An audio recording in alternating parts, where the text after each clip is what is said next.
जय श्री राम बच्चों। कैसे हैं आप लोग? उम्मीद करता हूँ कि आप सब अच्छे होंगे, मस्त होंगे और अपने पढ़ाई लिखाई में लगे हुए होंगे। आज का टॉपिक देखो, आज का टॉपिक बहुत इम्पोर्टेंट है। और आज का ये जो वीडियो है मेरा, आज मैं कुछ आप लोग को पढ़ाने नहीं वाला हूँ। आज का वीडियो मैंने पढ़ाने के लिए नहीं बनाया है। मेनली कुछ इन्फॉर्मेशन है जो कि इधर कुछ दिनों के पेपर में लगातार आ रहा है। और ज़्यादातर लोग इन चीज़ों को क्या करते हैं कि पढ़ते हैं, नेग्लेक्ट कर देते हैं।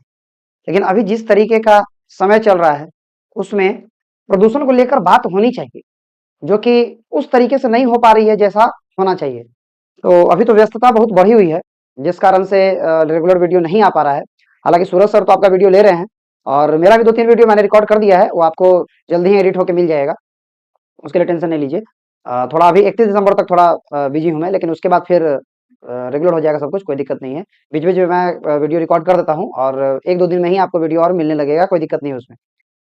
सबसे बड़ा दिक्कत क्या है कि इधर कुछ दिनों से लगातार पेपर वगैरह में जैसे ठंड का मौसम बढ़ा, ठंड का मौसम बढ़ते ही थोड़ा प्रदूषण का समस्या जो होता है, खासकर इसमें मैं वायु प्रदूषण की बात कर रहा हूँ। प्रदूषण का समस्या जो होता है वो बढ़ जाता है, जैसा कि दिल्ली वगैरह के बारे में आप लोग को सुनने के लिए मिलता होगा। लेकिन अभी क्या है ना कि ये तो मुझे लगता है कि करीब 5-6 साल से मैं पेपर पढ़ रहा हूँ। ठीक है, 5-6 साल से करंट अफेयर्स वगैरह मैं हमेशा देखते रहता हूँ, अब तो आदत सी हो गई है पेपर पढ़ने की। तो मेरा दिन का शुरुआत ही पेपर पढ़ने से होता है। रेगुलर इस तरीके का अपडेट आता है और अभी क्या है कि इस तरीके का अपडेट कुछ ज़्यादा बढ़ा हुआ है।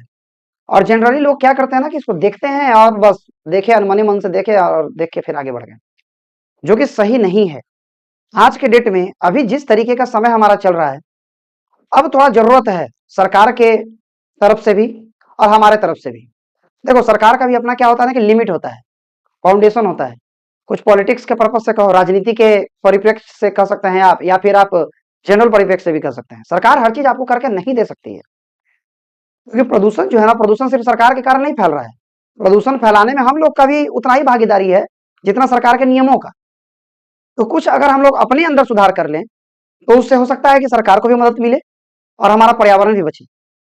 देखिए, आप लोग सब अच्छे से जानते हैं, इतने समझदार हर कोई है, मुझे लगता है कि 4th-5th का भी बच्चा इतना समझदार तो जरूर है, या होने लगता है, उसको जानकारी मिलने लगता है, तो कि अगर ये पर्यावरण नहीं हो, पृथ्वी नहीं हो, तो हम लोग जिएंगे कहाँ? इतना जो मगजमारी चल रहा है, इतना जो मारामारी कर रहे हैं पैसा कमाने के लिए, और ये कमाने के लिए, वो कमाने के लिए, ठीक है, इतना पढ़ लिख रहे हैं, ये कर रहे हैं। अरे जब पृथ्वी ही नहीं रहेगा तो पढ़ के क्या फायदा होगा? कोई मतलब रहेगी फिर इस पढ़ाई की?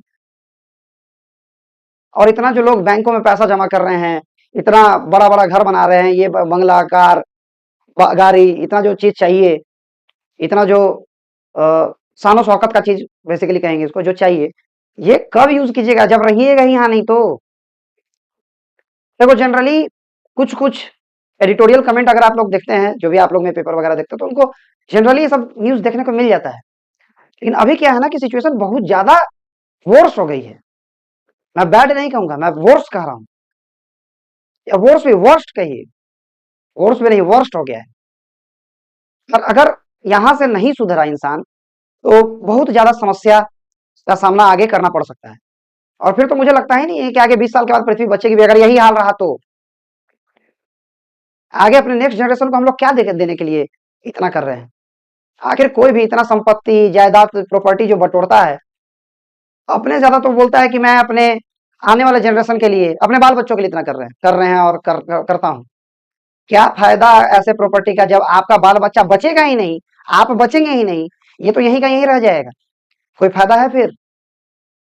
थोड़ा सा करना है, ज्यादा कुछ करना भी नहीं, थोड़ा सा करना है। देखो, डेटा तो बराबर साइंटिस्ट लोग बहुत सारा डेटा देते हैं कि अभी से सुधर जाइए, ये नहीं होगा, वो नहीं होगा। कुछ हालांकि डेटा लाया हूं मैं, वो आपको दिखाऊंगा। मेन ये वीडियो बनाने का मेरा पर्पस जो है, वो थोड़ा सा आपकी आंखों को खोलने का है। और हर एक व्यक्ति अपने स्तर से थोड़ा थोड़ा थोड़ा थोड़ा भी अगर मदद करेगा ना, तो काफी कुछ सुधार हो सकता है। अब आप इस वीडियो को कितना लाइटली लेते हैं, कितना सीरियसली लेते हैं, वो तो आपके ऊपर है। मेरे अकेले के बोलने से तो होगा नहीं। लेकिन कोई नहीं बोल रहा है, इस पे उतना कोई बात नहीं कर रहा है। एक डेटा जैसा पढ़ते हैं। अगर हम लोग पढ़ते भी हैं तो क्या पढ़ते हैं कि अच्छा, फॉरेस्ट का परसेंटेज इतना बढ़ गया, या फॉरेस्ट का परसेंटेज इतना घट गया, इतना बाघ मर गया, इतना बाघ बढ़ गया। तो जनरली जो है कितने सारे जानवर इंडेंजर्ड हो गए या लुप्त हो गए, लुप्त के कगार पे आ गए, बस हम लोग इसको डेटा जैसा पढ़ रहे हैं। ये कभी नहीं सोचते कि वो लुप्त हो रहे हैं तो ये होना चाहिए था कि नहीं, ये नहीं होना चाहिए। पृथ्वी पे जो भी प्रकृति का देन है, जो भी पृथ्वी पे, चाहे इंसान हो, चाहे कोई वनस्पति हो, चाहे कोई भी जीव जंतु हो, सबका अपना एक उपयोगिता है। समझे? बहुत सारे जीव जंतु तो आज के डेट में लुप्त हो गए हैं। आज आप इतना आधुनिक दुनिया में हम लोग जी रहे हैं, इतने सारे मोबाइल टावर ये वो बहुत सारा दिखता है। याद कीजिए आज से जो भी मेरे उम्र के हैं या मुझसे बड़े हैं या थोड़ा मुझसे छोटे भी हैं वो भी, याद कीजिए आज से 10 साल पहले क्या इस तरीके का माहौल हुआ करता था। अब तो आकाश में चिड़िया देखने को भी नहीं मिलती है, चिड़ियाओं का चहचहाट से हमारा सवेरा हुआ करता था। सुबह बहुत सारे लोगों का, गांव में आज भी जाइए तो अभी भी गांव में, हालांकि सारे गांव को नहीं कहूंगा मैं, गांव भी आधुनिकता के दौर में पीछे नहीं है, क्योंकि रह तो वही इंसान रहे हैं जो यहाँ रह रहे हैं वहां रह रहे हैं। वहां भी अब धीरे धीरे धीरे धीरे सिचुएशन बदल रहा है, लेकिन अभी भी कहीं ना कहीं आपको देखने को मिल जाता है, लेकिन शहर में तो खैर खत्म हो गया है। मेरा बचपन मुझे याद आता है कि आज से 10-15 साल पहले हम लोग जब उठते थे ना, तो चिड़ियों के चहचहाट से ही उठते थे। जो आप लोग देखते भी होंगे कि मुर्गा का काम ही होता था बाग देने का। मुर्गा एक्चुअली एक नेचुरल अलार्म के रूप में काम करता था। आज के डेट में है वैसा? अब तो मुर्गा को सिर्फ आप खाने के नजर से देखते हैं, उसके अलावा कुछ देखते भी नहीं। खैर वो अलग चीज है, लेकिन समझना होगा। अभी साइंटिस्ट का डेटा जो है बराबर आ रहा है कि पृथ्वी हमारी गर्म हो रही है। ग्लोबल वार्मिंग का तो नाम सुना ही होगा आपने। पृथ्वी हमारी गर्म हो रही है, गर्म हो रही है। पृथ्वी जब गर्म होते चली जाएगी, अभी रखा गया था टारगेट, जहां तक मुझे याद है, अगर मैं सही हूं तो टारगेट रखा गया था कि 2030 तक 0.5 से ज्यादा गर्म नहीं होनी चाहिए पृथ्वी। अगर इससे ज्यादा गर्म हो जाती है तो उसके बाद क्या होगा, ग्लेशियर पिघलना शुरू हो जाएगा। और जैसे ग्लेशियर पिघलने लगेगा तो फिर समुद्र का लेवल क्या होगा। अरे ग्लेशियर जो भी बर्फ पहाड़ आपके यहाँ है, और बर्फ का जो पहाड़ है या बर्फ के रूप में जो पानी इकट्ठा है, वो जब पिघलेगा तो फिर नदी नाला समुद्र में, तालाब में ही जाएगा ना। तो जब समुद्र में एक्स्ट्रा पानी है, जो एक्स्ट्रा पानी है ये जाने लगेगा तो आपका समुद्र का लेवल क्या होगा, वो तो ऊपर ही होगा। और जब समुद्र का लेवल ऊपर बढ़ेगा तो आप इतने समझदार तो खुद हैं कि फिर आपका जो जमीन है जिसपे आप रहते हैं, पानी में तो नहीं रहते हैं, वो कहाँ जाएगा, पानी के अंदर चला जाएगा। 2003 या 4 का सुनामी याद होगा आपको। उस सुनामी में क्या हुआ था, श्रीलंका का आज भी बहुत सारा पार्ट पानी के अंदर चला गया। अंडमान निकोबार, जो यहाँ पे आप शायद आपको ये अगर मैप दिख रहा हो तो यहाँ पे अंडमान निकोबार है। अंडमान निकोबार जो आइलैंड है, द्वीप समूह जो है, इसका बहुत सारा द्वीप पानी के अंदर चला गया। तो बंगला मोटर कार चाहिए या फिर जीवन चाहिए, आने वाले अपने नौनिहालों को जीवन देना है या मौत, ये आपके हाथ में है। मैं या कोई भी बोल सकता हूं, आपको समझा सकता हूं। मैं अपने लेवल पे कर रहा हूं, हर इंसान अपने अपने लेवल पे अगर करना शुरू कर देना, बहुत सुधार हो सकता है।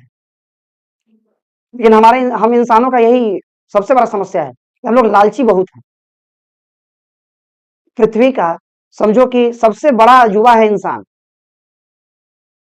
भगवान का सबसे बड़ा क्रिएशन है इंसान। भगवान ने भी जब इंसानों को बनाया होगा ना तो बहुत खुश हुए होंगे, ये उन्होंने बहुत जबरदस्त चीज बनाया। और उसके बाद फिर वो रुक गए हैं एक तरीके से। ये जबरदस्त चीज जो मैंने बनाया, ये क्या करेगा वो आगे संसार में। इसी कारण से कहीं ना कहीं आप जो सुनते हैं, पहले भगवान लोग पृथ्वी पर रहते थे, पृथ्वी से ऊपर चले गए हैं। भी मैथोलॉजिकल ही है, बस बात कर रहा हूं मैं। अब आपके ऊपर, आप मानते हैं नहीं मानते, आपके ऊपर है। तो कहीं ना कहीं हम इंसानों के हाथ में पृथ्वी को देके चले गए ऊपर, क्या हमारा जरूरत नहीं है। मेरे बिहाफ में, मेरे जगह पे काम करने वाला लोग आ गया है, इंसान अपने हिसाब से संभाल लेगा। लेकिन हम लोग क्या कर रहे हैं, हम तो उनके दिए हुए गिफ्ट को, जो पृथ्वी के रूप में, जो पर्यावरण और प्रकृति के रूप में जो ईश्वर का वरदान है हमको, हम लोगों को, हम लोग तो उसको बर्बाद कर रहे हैं सिर्फ और सिर्फ अपने लालच में। बोलने के लिए बहुत कुछ है, लेकिन उतना बोलने का कोई मतलब नहीं है। जो सिर्फ एक कुछ डेटा मेरे पास आया है, अभी लगातार करीब करीब ये डेटा आ रहा है, ठीक है। जो डेटा है वही दिखला के मैं कुछ आप लोग से बात करना चाह रहा हूँ। आगे आप खुद समझदार हैं। और मुझे नहीं लगता है कि ये ऐसा टॉपिक है जो कोई नहीं जानता। वैसे तो बहुत तरीके का प्रदूषण होता है, वायु होता है, जल होता है, ध्वनि होता है, बहुत सारा होता है। लेकिन आज जो हम लोग बात कर रहे हैं ना, हम लोग आज वायु प्रदूषण की बात कर रहे हैं, ठीक है। वायु कहो या फिर हवा, इसकी बात कर रहे हैं। और कहीं ना कहीं आप जानते हैं कि आप खाने के बिना कुछ दिन रह सकते हैं, पानी के बिना कुछ दिन रह सकते हैं, हवा के बिना कितना देर रह सकते हैं आप। मुझे तो नहीं लगता है कि हवा के बिना कोई रह सकता है। 1 से 1.5 मिनट में मर जाइएगा। हर इंसान का अपना अलग-अलग कैपेसिटी है। कुछ तो 30-45 सेकंड में इन्हीं का काम खत्म हो सकता है। नहीं तो सांस रोक के लीजिए आप कितना देर रह सकते हैं। और उसी हवा को हम लोग बर्बाद करने के पीछे लगे हुए हैं। ज्यादा नहीं बोलूंगा, कुछ कारण मैं बता सकता हूँ। समस्याएं एक्चुअली आप कहिए, कारण कहिए या फिर समस्या कहिए, जो समस्या है, ठीक है। कुछ तो मैं आपके लिए लेके आया हूँ, वो आपको दिखलाता हूँ। एक्चुअली पहले मैं दिखलाता हूँ आपको।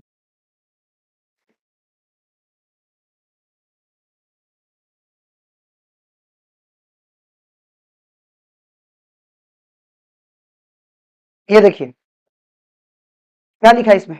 हवा में मौजूद दूषित कण दिमाग पर हमला कर रहे हैं। आजकल लोग क्या हो रहा है ना कि बहुत ज्यादा स्ट्रेस में रहते हैं, है ना। और फ्यूचर का स्ट्रेस है, करियर का स्ट्रेस है, फैमिली का स्ट्रेस है। लेकिन कुछ उस स्ट्रेस को बढ़ाने का काम आपका प्रदूषण भी कहीं ना कहीं उसमें क्या करता है कि उसमें रोल निभाता है। व्यापक तौर पे हम लोग नहीं देख पाते हैं इसको, लेकिन इसका असर होता है। और ये मैं नहीं कर रहा हूं, आप यहाँ देख सकते हैं, पढ़िए यहाँ पे क्या लिख रहा है। 15 साल तक शोध चला है। और ये किसका है तो स्कॉटलैंड यूनिवर्सिटी का, स्कॉटलैंड की यूनिवर्सिटी ऑफ सेंट एंड्रयूज के शोध में दावा किया गया है। ठीक है, दिल्ली के सरकार के रिपोर्ट में भी यह तथ्य सामने आया है कि हवा में जो मौजूद दूषित कण है दिमाग पर हमला कर रहे हैं, आपके दिमाग को खराब कर रहे हैं, कहीं ना कहीं आपको पागल बना रहे हैं। मतलब आपके दिल पे हमला तो करते ही थे, अब दिमाग पे भी हमला कर रहे हैं। और यार देख लीजिए, सारा कुछ आपके सामने है। नाइट्रोजन हाइड्रोक्साइड हाइड्रोक्साइड जो है वो आपके मानसिक विकारों के लिए जिम्मेवार। चिड़चिड़ापन, गुस्सा, छोटे छोटे बातों में गुस्सा। ये जरूरी नहीं कि किसी का आदत, जैसे हम लोग मानते हैं ना नॉर्मली कि किसी किसी का आदत होता है, लेकिन अभी क्या है देखो तो हिंसा सबके अंदर है। और कहीं ना कहीं ये हिंसक प्रवृत्ति जो है कहीं ना कहीं ये बहुत बड़ा रोल अदा करता है। हम लोग इसको भले नहीं समझ पाते हैं, या हम लोग सोचते हैं कि नहीं ये आदमी ही उस तरीके का नहीं। आप देखिए शहर में लोग ज्यादा स्ट्रेस में रह रहे हैं गांव की अपेक्षा में। एक आदमी का प्रॉब्लम हो सकता है, दो आदमी का प्रॉब्लम हो सकता है, सबका प्रॉब्लम कैसे होगा। आप ये कह सकते हैं कि शहर में प्रतिस्पर्धा ज्यादा है, कंपटीशन ज्यादा है, इस कारण से। ऐसा नहीं है, ये तो अलग फैक्टर है। ये है ठीक है, लेकिन अवसाद, डिप्रेशन, गांव में कभी डिप्रेस लोगों का नाम सुने हैं कि गांव में लोग डिप्रेस हैं, जबकि गरीबी गांव में ज्यादा है। 2 वक्त 3 वक्त का खाना हर गांव में उपलब्ध नहीं है। कभी लोग सुबह खाते हैं तो शाम में नहीं, शाम खाते हैं तो सुबह नहीं। लेकिन वो लोग ज्यादा डिप्रेस्ड नहीं है, परेशान हो सकते हैं। डिप्रेस्ड नहीं है तो डिप्रेशन में नहीं हो सकते। परेशानी का एक अलग लेवल है डिप्रेशन। जब आप कुछ उतना जितना प्रॉब्लम आपका बड़ा नहीं, उससे ज्यादा बड़ा आपको प्रॉब्लम दिखता है। डिप्रेशन को बहुत तरीके से परिभाषित किया जा सकता है। तो जो भी मनोविज्ञान के होंगे वो जानते होंगे, या फिर मनोविज्ञान के चाहे शिक्षक हो, चाहे मनोविज्ञान के डॉक्टर जो भी होते हैं वो आपको बताएंगे। तो उतना उस पर हम लोग नहीं जाते हैं। मेन जो बात है वो कि अब देख लीजिए यहाँ पे आपका और क्या करता है, तो यहाँ ध्यान दीजिए। रक्त संचार पे भी देखिए, रक्त संचार पे भी असर करता है। बिल्कुल, ये तो सबको मालूम है, रक्त संचार पे असर करता है। और कहीं ना कहीं हार्ट अटैक जो आज के डेट में 40-45 साल के लोगों को हार्ट अटैक हो जा रहा है। 40-45 साल में मैं बहुत बोल रहा हूँ, 25-30 साल के युवक को हार्ट अटैक आ जा रहा है। दिल्ली में तुम जाके देखो, पता करो, कभी भी कोई भी मर सकता है हार्ट अटैक से। अभी बात करेंगे दिल्ली पे भी, और कहीं ना कहीं बात करेंगे अपने बिहार पे भी, क्योंकि बिहार में ही हमारा पटना जो हमारा राजधानी है पीछे नहीं है। कहीं से भी पटना जो है आपका पीछे नहीं है, पटना वही हाल है। और पटना से सटे वैशाली जिला में है हाजीपुर।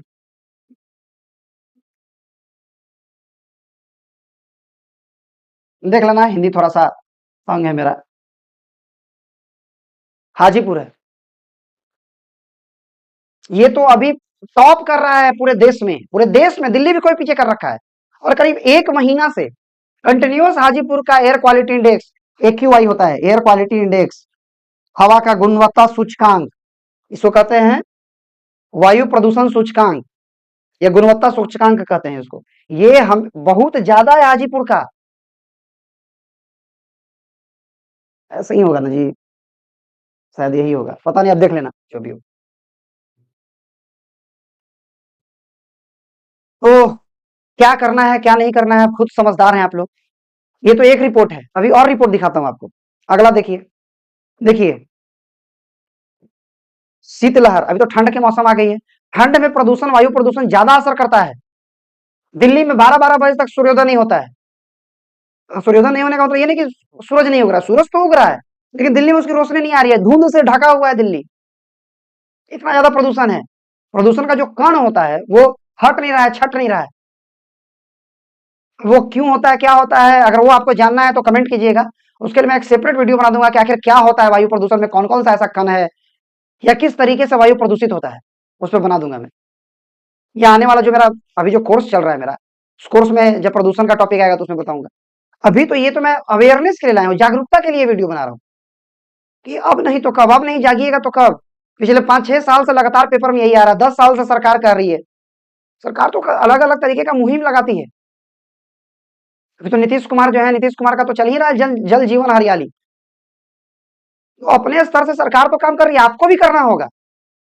हरियाली अकेले नीतीश कुमार या मोदी जी का बस का नहीं है, या कोई भी सरकार आ जाए। अब कुछ लोग कहेंगे ये भी, ये सर प्रदूषण सिर्फ भारत का प्रॉब्लम नहीं है, पूरे विश्व का प्रॉब्लम है। अरे भाई जाने दीजिए ना विश्व को, हम भारत में रह रहे हैं तो हम भारत का सोचेंगे ना, हमको क्या लेना देना है विश्व से। पहले भारत को ठीक करेंगे, बाद में विश्व का सोचेंगे। अगर पड़ोसी के घर में खाना नहीं है तो आप खाना छोड़ देते हैं, ऐसा करते हैं क्या कि नहीं पहले पड़ोसी को खाना देंगे फिर खाएंगे हम? नहीं, पहले खुद खाते हैं, उसके बाद बचता है तभी पड़ोसी पे ध्यान देते हैं। तो वही करना है, पहले अपने देश को बचाइए, हो जाएगा तो फिर हम लोग ध्यान देंगे, करेंगे कोशिश। कोरोना में क्या किए थे, वही तो किए थे, वैक्सीन अपने लोगों को बना के पहले अपने लोगों को लगवा दिए टीका, और फिर मदद तो किए ही थे। नेपाल, भूटान सब आपके टोटली 100% भारत पे निर्भर था। श्रीलंका, बगल में बांग्लादेश है, म्यांमार है, यूनाइटेड किंगडम तक में आपका वैक्सीन गया था, अमेरिका वगैरह में। तो करेंगे ही, लेकिन पहले खुद तो सुधरे। आगे देखिए, रिपोर्ट देखिए क्या है, शीतलहर और प्रदूषण का दोहरा प्रहार। ठीक है, आपको लग सकता है कि हो सकता है ये डाटा मैं अपना लेके आया हूं, अपना नहीं लाया, देख सकते हैं आप यहाँ पे। ब्रिटेन, आयरलैंड और नीदरलैंड 60 वर्ष से अधिक वायु आयु के, सॉरी वायु नहीं आयु के लोगों पर किए गए अध्ययन में पाया गया है कि 4 दिन का ठंड से भी दिल के दौरे की आशंका दोगुनी से अधिक बढ़ जाती है।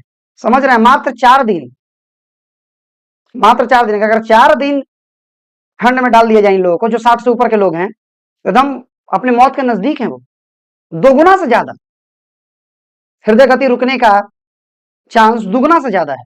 तो समझ सकते हैं आप। आगे देखिए, अभी और आगे भी है, ये देखिए। अब बात करते हैं हम अपनी राजधानी दिल्ली की। हमारी राजधानी दिल्ली, भारत की राजधानी, पटना का तो खैर आप हाल देख ही रहे हैं, सबसे ज्यादा हाल बुरा है दिल्ली का। और कहीं ना कहीं मैंने आपको बताया कि हाजीपुर जो है दिल्ली से भी आगे चला गया है। देखिए क्या हाल है, दिल्ली का एक्यूआई, एक एक्यूआई जो है क्या बोल रहा है, third saviour day on trot. और ये जो भी डेटा है ना मेरा, ये हिंदुस्तान पेपर या हिंदुस्तान टाइम्स से या अलग अलग पेपर से लिया गया है। ठीक है, जो है मैं बताता हूँ, आप देखिए ये आसमान जो है ना, यहाँ पे जो आपको काला दिख रहा है आसमान, ये एक्चुअली इसी तरीके का दिख रहा है अभी दिल्ली में। रात में तो फिर दिखता नहीं है, आप देख सकते हैं यहाँ पे ध्यान से, अगर आप देख रहे हो शायद आपको दिख रहा होगा, यहाँ बाइक है, उसके आगे कार चल रही है, यहाँ पे एक कार है। और ये स्ट्रीट लाइट्स वगैरह, स्ट्रीट लाइट्स तो दिख ही नहीं रहा है, स्ट्रीट लाइट्स का रोशनी जो वो भी पर्याप्त नहीं है उजाला करने के लिए। लगातार देखिए, आपको डेटा भी दिया है 17 तारीख का, 18 तारीख का और 19 तारीख का। 433 था, 445 था और 451, मतलब बढ़ ही रहा है प्रदूषण, घट नहीं रहा है। ठंड जैसे जैसे बढ़ेगी यही हाल होगा, और यही हाल कहीं ना कहीं आपके पटना का भी है। थोड़ा सा ही कम है, हाजीपुर तो इससे भी ज्यादा है। तब तो हाजीपुर तो लगातार 1 महीना से सबसे ज्यादा प्रदूषित शहर में आ रहा है। और कहीं ना कहीं दिल्ली को भारत का दिल कहते हैं, दिल वालों की दिल्ली, और दिल में ही छेद हो रहा है, दिल ही आपका, दिल का गति ही रुकने वाला है। और जब दिल का गति रुक जाता है तो आपको पता है क्या होता है। अगला देखिए, दिल्ली का, ये आज का है, ये बहुत पहले का नहीं है, ये आज का है। कि दिल्ली का एक्यूआई रिमेन्स सिवियर, सिवियर का मतलब क्या होता है, बहुत खराब। ठीक है, वर्स्ट कैटेगरी में है, एकदम वर्स्ट, बैड भी नहीं, वर्स्ट भी नहीं, वर्स्ट, बहुत खराब।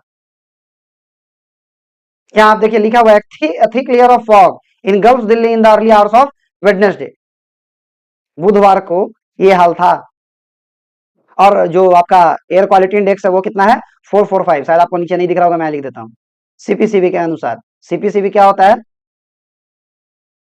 ये संस्थान है जो पोल्यूशन कंट्रोल बोर्ड है, actually central pollution control board, जिसका काम होता है पोल्यूशन को नियंत्रित करना, पोल्यूशन के लिए यही जारी मेजर्स जारी करना।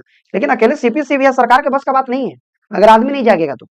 अगला देखिए रिपोर्ट, ये भी आज का ही रिपोर्ट है जो हिंदुस्तान में प्रकाशित हुआ है। जिनके घर में हिंदुस्तान है आप देख सकते हैं।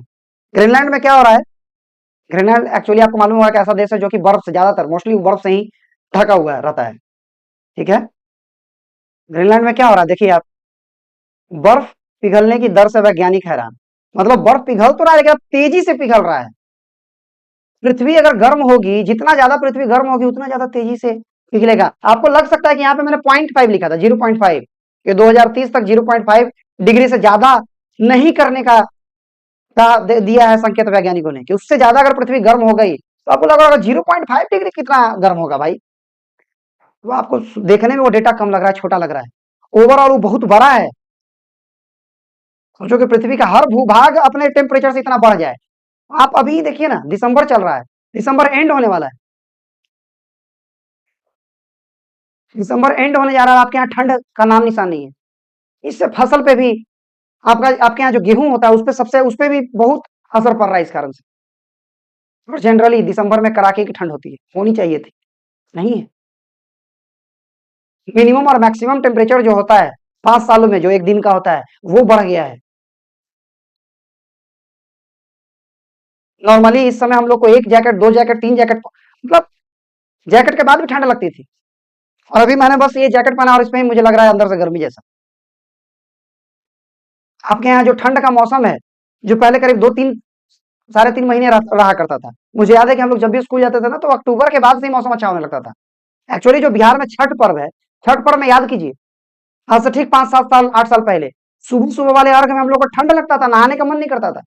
और अब तो छठ का पर्व इंजॉयमेंट में बीत जाता है, पता नहीं चलता कि कब ठंड है भी कि नहीं, कुछ नहीं। चाहे रात में नहाना हो, चाहे सुबह भोर में नहाना हो, आराम से नहाए, आराम नहाओ के चल दिए, घाट पे जाना है, घाट पे कहीं भी जाना है। पहले क्या होता था कि थोड़ा सा ठंड के कारण सारा हीरोगिरी निकला हुआ होता था, हीरोगिरी नहीं काम करता था। लेकिन ठंड ही नहीं है, अब तो हीरोगिरी में भी मजा आ रहा है। बहुत सारे लोगों को तो बहुत अच्छा लग रहा होगा, नहीं बहुत बढ़िया बात है, ठंड नहीं है, बचिएगा ही नहीं कुछ दिन में। और आगे देखिए तो, देखिए यहाँ पे साफ साफ सिंबल भी लिखा हुआ है, खतरे में धरती। यहाँ देख पा रहे होंगे तो, खतरे में धरती। अगला देखिए इसका असर। अब बात करते हैं, तो आपने देख लिया कि क्या हो रहा है क्या नहीं हो रहा है। अब इसका बात करते हैं असर। असर देख लीजिए, प्रदूषण कहाँ कहाँ इफेक्ट डाल रहा है। अब देखिए आपका अगला जनरेशन ही खतरे में है। मैं अगला जनरेशन खत्म होने के बाद सिर्फ ये नहीं कह रहा था कि आप खत्म करके जा रहे हैं, आप क्या देके जा रहे हैं।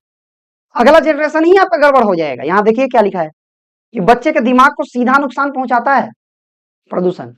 और प्रदूषण कैसे? माँ के द्वारा जो बच्चे के पास चला जा रहा है, जो गर्भ में ही बच्चा है उसका दिमाग वहीं पे खराब हो जाएगा। मालूम होगा आप लोगों को, एटम बम गिरा था अमेरिका ने हिरोशिमा और नागासाकी में, जापान में। बहुत दिन के बाद भी वहां के बच्चे लंगड़े लुल्ला अंधरा बहिरा पैदा होता था। वही हाल प्रदूषण का है कि मानसिक रूप में ही बीमार, क्लियर लिखा हुआ है, गर्भ में पड़ रहे बच्चे के दिमाग को भी नुकसान पहुंचा रहा प्रदूषण। ठीक है।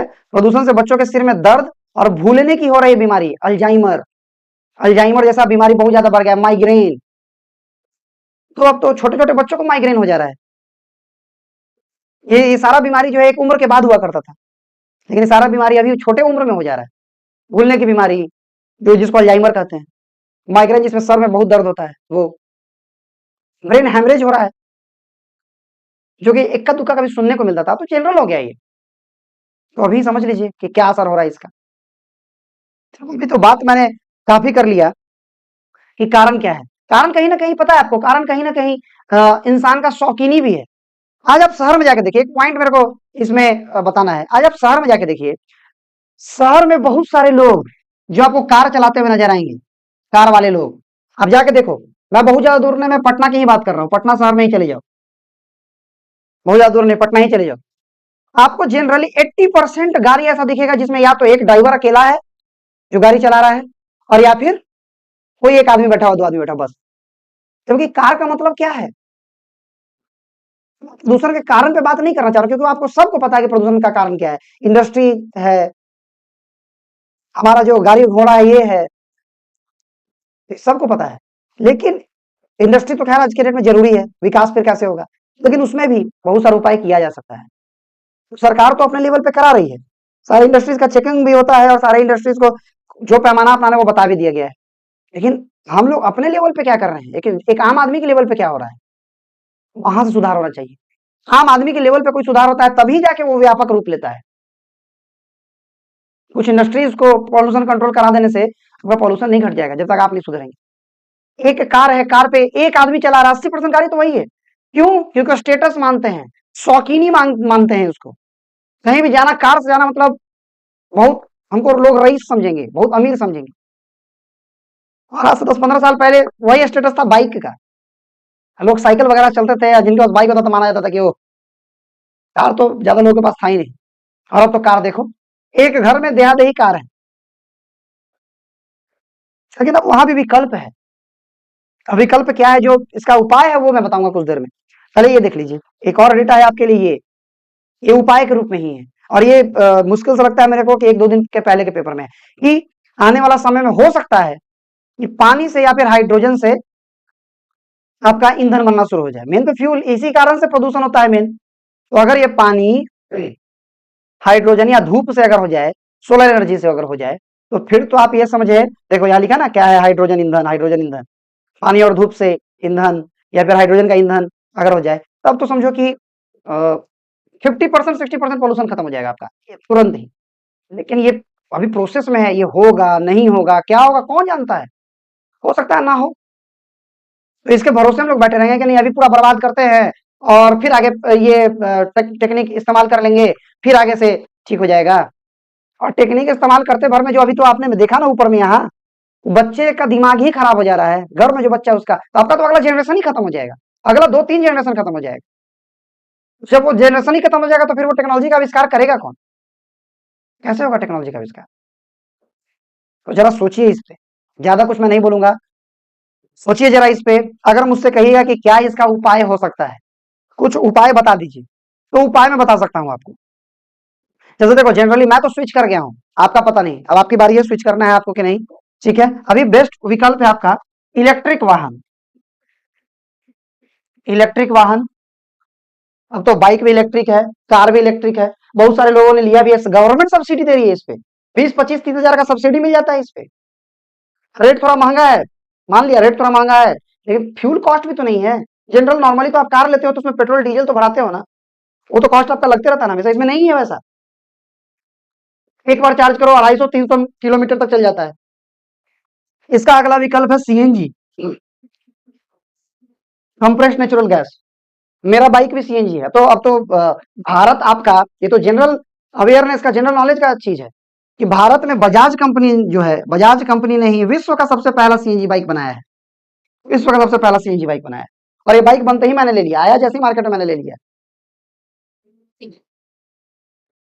मैं तो स्विच कर गया हूँ, अब आप कब करेंगे आप सोचिए। इलेक्ट्रिक ऑप्शन है आपके पास, सीएनजी ऑप्शन है, और ये भी हाइड्रोजन वगैरह जो मैं आपको दिखा रहा था, हाइड्रोजन का और सोलर एनर्जी का अगर आ जाता है तो बहुत अच्छी बात है, फिर तो कोई दिक्कत ही नहीं होगा। अगर आप चाहेंगे कि ये सारा जो पिक्चर मैं आपको दिखला रहा था, अगर आपको चाहिए होगा तो मैं डिस्क्रिप्शन में डाल दूंगा, कमेंट करना अगर चाहिए होगा तो। नहीं तो आप 2-3 दिन पहले का हिंदुस्तान, चाहे तो हिंदी वाला या फिर इंग्लिश वाला आप खोल के देखो, हिंदुस्तान टाइम्स और हिंदुस्तान को मिल जाएगा। ठीक है, उसके बारे में डिटेल में आप पढ़ सकते हैं, नहीं तो वीडियो को पॉज करके भी पढ़ सकते हैं, सामने तो दिखला रहा है, मैं दिखला सॉरी सामने तो दिखला रहा हूँ मैं, दिखला रखा है। तो ये ऑप्शन है आपके पास। दूसरा ऑप्शन है कि आप पब्लिक ट्रांसपोर्ट का यूज कीजिए। ठीक है, पब्लिक ट्रांसपोर्ट यूज कीजिए। कहीं छोटे जगह पे जाना है तो पहले तो बाइक मत निकालिए, आजकल लोग 1 किलोमीटर जाने के लिए बाइक निकालते हैं। 1 किलोमीटर जाना है, 500 मीटर जाना है, थोड़ा सा वॉक भी कर लीजिए, इससे हृदय का गति भी बना रहेगा, रक्तचाप भी बना रहेगा। और समय जो आपका, जो जिम में जाते हैं पैसा बर्बाद करने, जिम जाइए, जिम जाने से कोई दिक्कत, जिम तो खुद मैं जाता हूँ, लेकिन साथ साथ में ये भी कीजिए। सिर्फ 1 घंटा जिम चलेगा, पूरा 24 घंटा में आप दिन भर घर में सोते हुए हैं, बगल में भी जाना है तो बाइक से जा रहे हैं, तो ये कोई फायदा नहीं फिर जिम जिम करने का। जिम तो एक्स्ट्रा है आपके लिए। तो ये पब्लिक ट्रांसपोर्ट का यूज कीजिए, जैसे बस हो गया, कार कार भी हो गया, तो जैसे ओला वगैरह का होता है, या फिर आपका ऑटो वगैरह, सीएनजी का ऑटो है। तो मेरे को लगता है कि सीएनजी और इलेक्ट्रिक ऑटो तो हर जगह दिख रहा है, जो टोटो होता है, हवा हवाई होता है, उसका यूज कीजिए। शौकीनी छोड़ दीजिए, कार वगैरह से घूमने का जो शौकीनी है वो छोड़ दीजिए, नहीं तो ये शौकीनी खत्म हो जाएगा एक दिन, रहिएगा ही नहीं। आपका कार, आपका घर, आपका द्वार, आपका परिवार, मतलब परिवार नहीं, बाकी सब रह जाएगा, आपका परिवार और आप ही खत्म हो जाइए, सब यही रह जाएगा। कौवा बैठेगा फिर आके आपके घर में, और कौवा कार चलाएगा आपका। ऐसा कि हम लोग का लक्षण हो सकता है कौवा भी बेचारा न रहे, क्योंकि पक्षी तो अब दिखता नहीं है। गौरैया जो बिहार का कह सकते हो कि इम्पोर्टेंट पक्षी है, वो गौरैया तक गायब हो चुकी है, खोजने से भी नहीं मिलती। गांव वगैरह में भी अब देखने से भी, खोजने पे भी एक आध मिल जाए तो मिल जाए, जो दिख जा रहा है आपको तो समझिए कि गंगा नहा ली। सारे जानवर का तो वही स्थिति है। जो पहले तितली, ड्रैगन फ्लाई जो जो मच्छरों के लार्वा को खाता था, वो नहीं दिखता है अब। तो कहीं ना कहीं अपने पर्यावरण को बर्बाद हम लोग कर रहे हैं। और ये वीडियो मेरा जो है, जो बहुत इधर जो देख रहा था वीडियो, जो बराबर जो पढ़ रहा था मैं, तो उस पे बार बार मेरा बनाने का मन कर रहा था। अभी भी मैं, मेरे को काम है, ऐसा नहीं है कि मेरे पास काम का कमी है, काम है, उसको छोड़ के मैं आया हूँ कि नहीं आज ये लेक्चर लेना बहुत जरूरी है। हो सकता है कुछ लोगों तक ये बात पहुंचे, कुछ लोगों को ये चीज समझ में आए, क्योंकि खुलकर इस पर उतना अच्छे तरीके से बात करते मैं नहीं देख रहा हूँ। जो भी प्रिपरेशन करा रहे हैं, नहीं करा रहे हैं, उनका बस ये है कि हाँ ठीक है डेटा पढ़ लीजिए कि हाँ इसे ये हो रहा है, ये हो रहा है। अरे उसको ठीक कैसे करना है, उस पर बात तो कीजिए।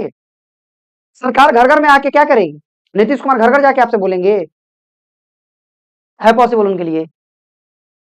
और कहीं ना कहीं जन कल्याण के चक्कर में नेग्लेक्ट भी करना पड़ जाता है सरकार को इन मुद्दों को। तो उनके लिए भी थोड़ा सा सोचिए, अपने देश के लिए सोचिए, सबसे पहला अपने लिए सोचिए, अपने परिवार के लिए सोचिए, अपने बच्चों के लिए सोचिए। हर कोई जीता है, कमाता है अपने बच्चों के लिए, अपने परिवार के लिए। तो उनका ही सोचिए, दूसरे का छोड़ दीजिए। सिर्फ सोचिए कि मैं जो कर रहा हूं, मैं अपने लिए कर रहा हूं, अपने परिवार के लिए कर रहा हूं, बस दैट्स इट। देश और दुनिया का सोचिए ही नहीं। हर एक इंसान का एक छोटा सा भी कंट्रीब्यूशन जो होगा ना, वो क्रांति ला देगा। पानी का वही हाल है, हवा के कारण पानी भी खराब है। आज इतनी जो बीमारियां बढ़ गई, जो हम लोग कहते हैं इतना सारा बीमारी हो गया है, पहले इतना बीमारी नहीं था। बीमारी को पैदा तो आपने किया है, अलग अलग टेस्ट कर करके। यही है आधुनिकता का दंश। आधुनिकता से विकास तो होता है, विकास के लिए आधुनिकता बहुत जरूरी है, लेकिन उसका दंश भी यही है, फिर झेलना पड़ता है। तो अभी से भी समझदार बनिए। और मैं रिक्वेस्ट ही करूंगा आप लोग से, अनुरोध कर रहा हूं आप लोग सभी से, जितने भी बच्चे इस वीडियो को देख रहे हैं, जो भी गार्जियन इस वीडियो को देख रहे हैं, जो लोग भी इस वीडियो को देख रहे हैं, आपसे मेरा हाथ जोड़कर रिक्वेस्ट है कि इस वीडियो को जितना ज्यादा हो सके इसको हर किसी तक पहुंचाइए। जितना ज्यादा लोग जागरूक हो सके उनको इस मुहिम में जोड़िए। और ये बहुत जरूरी है। टाइम टू टाइम मैं इस पर बात करते रहूंगा। ऐसे भी मैं बात करता हूँ, मैं जनरली अपने स्कूल वगैरह में जब जाता हूँ तो बच्चों से बात करता हूँ इन सब टॉपिक पे। अपने स्तर से जो मैं कर सकता हूँ वो मैं कर रहा हूँ। हर कोई अपने स्तर से थोड़ा, मैंने क्या बोला शुरू में ही, मैंने बोला कि थोड़ा थोड़ा अगर आप कर दोगे ना अपने स्तर से, तो फिर कोई दिक्कत आपको होगा ही नहीं। थोड़ा समाज सही हो जाएगा। सिर्फ प्रदूषण के मामले नहीं, तो हर मामले में ये बात फिट बैठता है। आप अपने आप को सुधार दो, दुनिया सुधर जाएगी। लेकिन फिलहाल अभी यहाँ पे बहुत जल्दी, मतलब क्विक एक्शन लेने का जरूरत है। अभी तो ये तो कुछ डेटा मैंने आपको दिखाया, कुछ डेटा दिखाया, ये लगातार अभी के पेपर में बना हुआ है। लेकिन लोग पढ़ते हैं, आंख आंख बंद, एक आंख से पढ़े हैं, दूसरा आंख से बंद करके निकल लिए। तो एक कान से दूसरा कान से निकालने वाला बात होता है ना, कि एक कान से उसने दूसरे कान से निकाल दिए, उसी तरह से लोग भी कर रहे हैं, एक आंख से पढ़ दूसरा आंख से निकाल दे रहे, फेंक दे रहे। इस बात खत्म। तो ये करने से काम नहीं चलेगा। आगे आपका जो मर्जी, जितना मैं बोल सकता हूँ, जितना मैं बता सकता था बताया। अगर आप लोग को या किन्हीं को भी इसमें कुछ और जानने का हो कि और अपने लेवल तक, मतलब और डिटेल में जानना हो, कुछ स्पेशल इसके बारे में जानना हो, तो कमेंट कीजिएगा। मैं कोशिश करूंगा कि उस पे एक वीडियो बना। जैसे मैंने बोला कि आखिर किस तरीके से पृथ्वी पे जैसे वायु प्रदूषण अगर हो रहा है तो उससे किस तरीके से पृथ्वी गर्म हो रही है, अगर ये जानना होगा। हालांकि जो मेरा कोर्स चल रहा है, जो प्रखर बैच, और जो मेरा मतलब प्रखर बैच ही जो कंपटीशन के लिए चल रहा है बच्चों के लिए, तो उस पर तो मैं बताऊंगा ही। हाँ, एक चीज और मैं शुरू करने जा रहा हूँ, एक चीज, एक इन्फॉर्मेशन देना था आप लोग को, ध्यान से सुनिए। जो भी बच्चे वाणिज्य से हैं या कॉमर्स से हैं, तो कॉमर्स वाला जो चैनल है, कॉमर्स वाला चैनल एक्चुअली अब कॉमर्स वाला चैनल नहीं रहा, उसको मैंने कन्वर्ट कर दिया है आपका क्लासेस के चैनल में। अब वो सक्सेस लर्निंग कॉमर्स गुरु नहीं होके सक्सेस लर्निंग क्लासेस गुरु है। ठीक है, तो उस चैनल पे एक मैं उत्कर्ष बैच स्टार्ट करने जा रहा हूँ। ये इन्फॉर्मेशन आपको देना है, ये सिर्फ और सिर्फ कॉमर्स के बच्चों के लिए है। जो कॉमर्स में अभी बच्चे जाएंगे 11 और 12th में, जो 12th में भी जाएंगे और जो 11th में भी एडमिशन लेंगे उनके लिए है ये। जो अभी एग्जाम देंगे उनके लिए नहीं। हाँ, यही 11th के बच्चे एग्जाम देकर 12th में जाएंगे तो उनके लिए होगा, और जो बच्चे अभी 11th में एडमिशन लेंगे 10th के बाद उनके लिए होगा। ठीक है, क्योंकि ये जनवरी से ही प्लान किया है मैंने, अभी नहीं। और उसके बाद दूसरा चीज क्या है कि जो भी बिहार बोर्ड है आपका, Bihar board, Bihar board BSCB का जो भी क्लास 9th 10th का जो भी है आपका, जैसे सोशल साइंस है या मैथ्स है, जो कि मैंने बोला भी था कि आपको पढ़ाना है, और सूरज सर आपका साइंस का लेक्चर ले भी रहे हैं। तो अभी हम लोग जस्ट उस पर क्या करेंगे, जैसे साइंस में केमिस्ट्री आपका साथ हो गया, जैसा उन्होंने मेरे को बताया था, फिजिक्स उन्होंने स्टार्ट किया है, और बायो भी अब अल्टरनेट चलेगा उनका, एक क्लास बायो, एक क्लास उसका चलेगा। उसके अलावा 9th-10th का मैं सोच रहा हूँ कि आपका जो बचा हुआ है, जो भी जैसे मैथ है, फिर आपका सोशल साइंस जो बचा हुआ है, वो चैप्टर वाइज एक एक चीज आपका करा दूं मैं, चाहे वो क्वेश्चन हो चाहे जो भी हो। सूरज सर भी आपका जब पढ़ा लेंगे तो क्वेश्चन भी कराएंगे, ठीक है। मैथ का भी होगा, सोशल साइंस का भी होगा, और आपका साइंस का भी होगा। बस ये 3 सब्जेक्ट, हिंदी इंग्लिश का नहीं, इसके अलावा कोई सब्जेक्ट नहीं। इतना दिमाग में रखना, उतना ज्यादा समय नहीं है मेरे पास, ठीक है। तो 9th-10th का तो ये तो उनके लिए है जो बच्चे हमारा जो उत्कर्ष बैच है उसमें ज्वाइन करें। अच्छा हाँ, एक चीज और मैं बता देता हूँ, उत्कर्ष बैच जो है आपका बिल्कुल फ्री है, ये यूट्यूब पे आएगा, बिल्कुल फ्री बैच है, ठीक है। ध्यान देना, यूट्यूब पे आएगा, बिल्कुल फ्री बैच है। ये भी आपका यूट्यूब पे होगा, बिल्कुल फ्री होगा। फिर आपका प्रखर बैच तो चल ही रहा है, कंपटीशन के बच्चों के लिए प्रखर बैच चल रहा है। प्रखर बैच भी आपका फ्री है, बिल्कुल फ्री है। एक बार जब सारा चैप्टर आपका हो जाएगा तो इसमें भी प्रैक्टिस कराया जाएगा। मैं अपने लेवल पे जो कर सकता हूं आपके लिए वो कर रहा हूं मैं, ठीक है, अपने लेवल पे। और इसके अलावा फिर भी अगर कोई बच्चा चाहता है कि पेड बैच ज्वाइन करे, देखो हमारा पेड बैच भी चलता है, ठीक है। पेड बैच ज्यादा नहीं है, पेड बैच एक ही है, क्योंकि इतना करने के बाद मेरे पास समय नहीं बचता है कि और अलग से बहुत ज्यादा ज्यादा कुछ हो पाए। तो पेड बैच हमारा एक ही चलता है, और उस पेड बैच का बहुत ही मिनिमम फी है। फी जो है एकदम समझो कि ना के बराबर है, और सबका फी वही है, चाहे वो बच्चा कॉम्पिटिशन का तैयारी कर रहा हो, चाहे 9th-10th का बच्चा हो, चाहे कॉमर्स का बच्चा हो, कोई भी हो, सबके लिए एक ही फी रखा गया है, ठीक है। अभी तक हम लोगों ने ऑफर उसमें है, अभी अभी ऑफर है, ऑफर में सब अभी एक ही फी पे मिल रहा है आपको। और वो फी मैं बता देता हूँ आपको, ज्यादा नहीं है, बहुत मिनिमम है। जितना इतना इतना तो आप लोग एक दिन का रेस्टोरेंट का खर्चा होगा आपका, ये आपको मिल जाएगा 199 का। तो जिसको भी पेड बैच में ज्वाइन करना हो, ठीक है, हालांकि ये देखो ये इसमें नहीं है ये आपका है पेड बैच।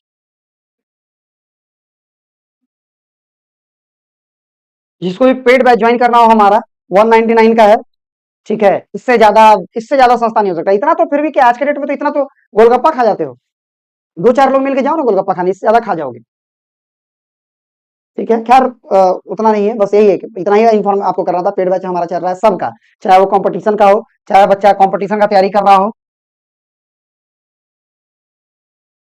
चाहे बच्चा कॉमर्स का तैयारी कर रहा हो, चाहे बच्चा किसी भी क्लास में हो। क्लास का आने का मतलब 9 में हो, 10 में हो, 11 में हो, 12 में हो, सबका। 11th का अलग है, 9th का अलग है, 10th का अलग है, 12th का अलग है, ठीक है। ये मत समझ लेना कि 199 में 9 10 भी या 11 12 सब नहीं। 199 सिर्फ 9 का, 10th का और 11th का, 12th का। इसमें क्या है, इसमें क्या है, अगर आपको जानना होगा इसमें क्या है तो आप मेरे से कमेंट करना, कमेंट में मैं आपको इन्फॉर्म कर दूंगा। इसके लिए बस आपको करना ये होगा कि मेरा टेलीग्राम जो लिंक है, हमारा टेलीग्राम का लिंक मैं आपको दे दूंगा। टेलीग्राम का ग्रुप आपको ज्वाइन करना होगा। बैच चल रहा है अभी, ठीक है। ज्यादा लेक्चर नहीं हुआ है, कुछ ही लेक्चर हुआ है, तो जो भी खैर बच्चे फिर से ज्वाइन करेंगे तो उनके लिए सेपरेट, उनके लिए भी बना दिया जाएगा, उसमें कोई बहुत बड़ा इशू नहीं है, ठीक है। और बच्चों का मान लो रिस्पॉन्स बहुत ज्यादा होता है, तो जो नए बच्चे होंगे उनके लिए एक सेपरेट बैच बना दिया जाएगा, तो कोई बड़ा चीज नहीं है। अगर हाँ आपको इसमें ज्वाइन करना हो तो कैसे ज्वाइन करना होगा, इस तरीके से ज्वाइन करेंगे आप, कमेंट करना, मैं आपको बता दूंगा, या जो भी होंगे वो आपको बता देंगे, इन्फॉर्मेशन मिल जाएगा आपको, ठीक है। वो कोई बहुत बड़ा चीज नहीं है। यही था, यही फिलहाल बात करना था। बहुत जरूरी मेरे को लगा कि कहीं ना कहीं ये टॉपिक जो है बहुत जरूरी है आपके लिए, हमारे लिए, प्रकृति के लिए, पर्यावरण के लिए, सभी के लिए, ठीक है। चलिए तो अब मिलेंगे नेक्स्ट लेक्चर में। नेक्स्ट लेक्चर मेरा जल्दी ही आपको मिल जाएगा, एक 2 दिन 3 दिन का समय दीजिए आप, जैसे जैसे अपलोड होते जाएगा आपको मिलता चला जाएगा। चलिए तो मिलेंगे अब नेक्स्ट लेक्चर में, तब तक के लिए हंसते रहिए, मुस्कुराते रहिए, सबके मन लगा के पढ़िए, और मन लगाकर बात सुनिए भी, सिर्फ पढ़िए नहीं। ये पढ़ने के लिए नहीं था, ये आज का जो लेक्चर था आपको जागने के लिए था, जागरूकता के लिए था। और जो भी इस तरीके का वीडियो, उसको तो देखो, पढ़ाई का तुम करो चाहे मत करो, खुद पढ़ो मत करो दूसरे को शेयर, लेकिन ये इस तरीके का वीडियो को जरूर शेयर करो, क्योंकि ये तुम्हारे फ्यूचर से रिलेटेड है, ठीक है। चलिए तो मिलेंगे अब हम नेक्स्ट लेक्चर में, तब तक के लिए आप सभी को जय श्री राम।